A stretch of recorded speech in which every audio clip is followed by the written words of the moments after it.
अगर आप भी चाहते हैं बिट्टू मलंगिया इंटरटेनमेंट का ऑडियो वीडियो सबसे पहले आप तक पहुंचे, तो लाल बटन को दबाकर चैनल को सब्सक्राइब करें और बेल आइकन दबाना ना भूलें।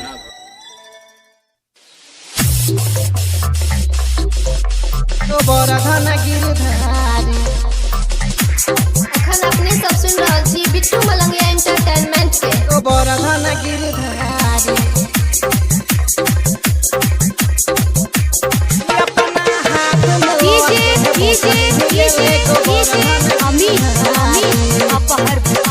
अहाँ सुन रहल छी RN टाइगर और सुने बबुआ के आवाज बबुआ डिजिटल रिकॉर्डिंग स्टूडियो, बबुआ डिजिटल रिकॉर्डिंग स्टूडियो, बबुआ डिजिटल रिकॉर्डिंग स्टूडियो।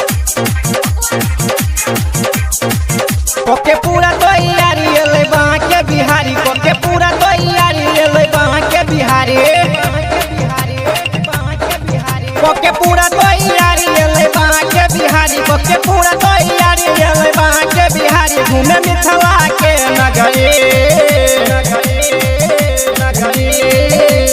अपना हाथ में लोके है बौसली ले गोवर्धन गिरधारी, अपना हाथ में लोके है बौसली ले Govardhan Girdhari.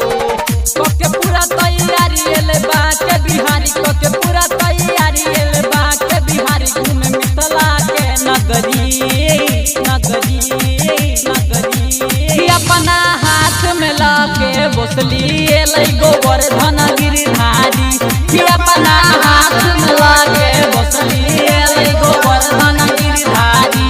DJ DJ DJ DJ Amit Amit अपहर अपहर अपहर अपहर गोवर्धन गिरधारी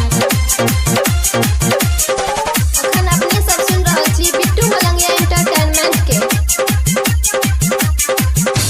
अपना हाथ में लोके है बौसली ले गोवर्धन गिरधारी, अपना हाथ में लोके है बौसली ले गोवर्धन गिरधारी।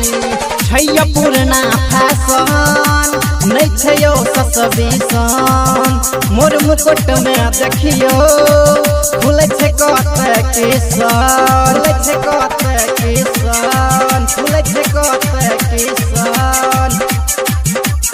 छैया पूर्णा फैशन नहीं छैयो ससबीसन, मोर मुकुट में देखियो खुले छे कत किसान।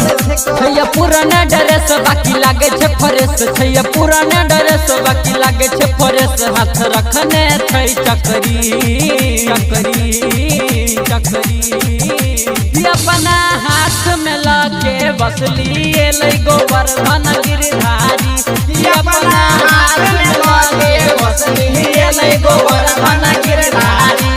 DJ DJ DJ DJ Amit Amit अपहर अपहर अपहर अपहर गोवर्धन गिरधारी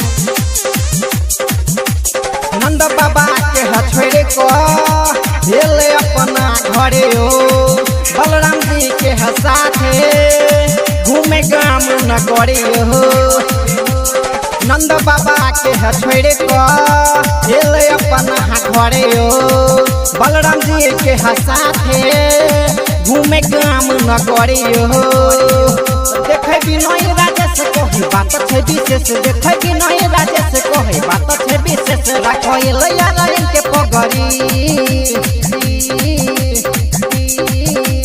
अपना हाथ में लाके बसरी ले गोवर्धन गिरधारी।